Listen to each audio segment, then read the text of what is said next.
Jadi hari ini Ustaz bercakap dengan anak-anak tentang bagaimana kita menjadi seorang pelajar. Jangan ada sifat kita nak tangguh jadual, tak nak belajar dan sebagainya pada hari ini, kerana kita dah pun menghantar kepada anak-anak dalam grup kita supaya semua anak-anak menyertai PDPR yang kita edarkan. Jadi anak-anak, norma baru kita, PDPR kita dalam zaman darurat PKP, Allahu Akbar. Inilah ujian manusia, selagi mana nama manusia dia akan diuji oleh Allah Subhanahu Wa Taala.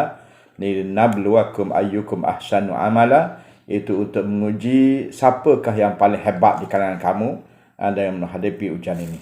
Jadi anak-anak, kita teruskan dengan cara kita, iaitu dengan norma baru, ikut SOP yang benar, jangan keluar ke mana-mana, ya, kecuali perlu, ataupun anda menjadi ketua keluarga seperti saya, ya, jangan keluar tanpa arah. Okey anak-anak. Jadi hari ini kalau kita nak berjaya sebenarnya dalam KSSM yang memerlukan kepada kemahiran berfikir aras tinggi, orang putih sebut high order thinking skill, dalam permulaan sekolah kita dengan cara sistem curriculum standard sekolah menengah hari ini, anak-anak kena ingat bahawa tak dapat tidak ia berasaskan kepada kebat. Jadi kalau kebat, anak-anak kita kena ubah cara fikir kita, mindset kita. Itu yang pertama.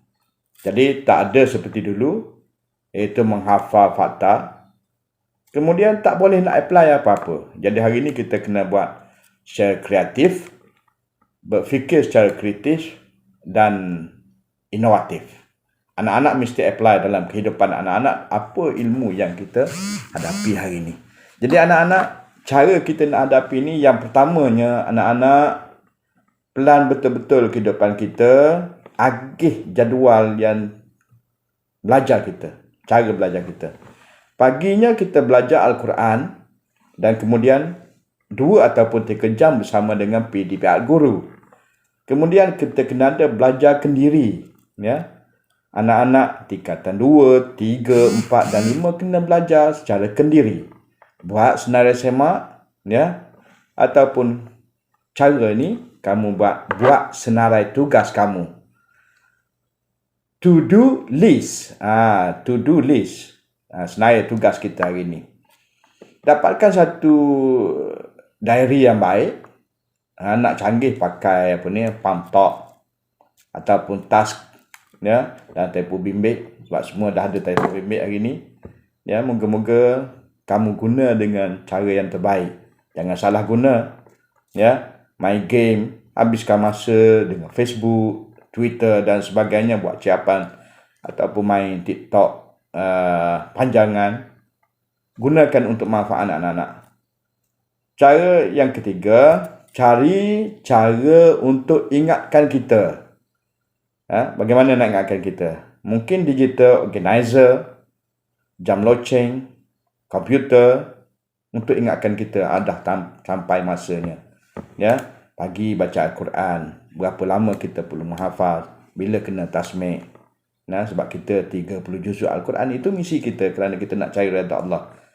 Yang seterusnya, anak-anak sediakan keperluan lebih awal. Nanti nak cari barang, pemadam tak tahu ke mana, buku tak tahu ke mana, ya, tak ada buku latihan, ke bilik air pun 3-4 jam, jadi was-was dan sebagainya.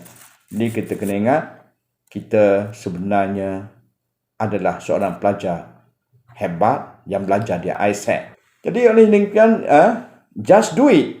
Jangan tangguh, ya.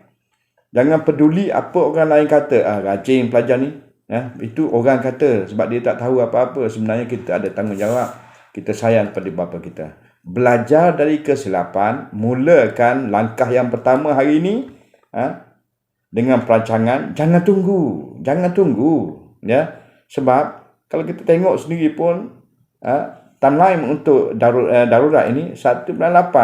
Entah sekolah ataupun tidak, kita ni, kita kena belajar. Jadi peperiksaan ujian akan berlaku dalam semasa kita belajar.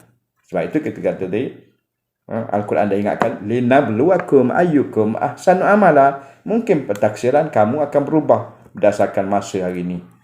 Dan anak-anak kita berada dalam era digital, buat yang terbaik. Saya akan tunggu kamu, insya-Allah. Kita akan bersemuka. Saya rindu kamu untuk melihat kamu berjaya.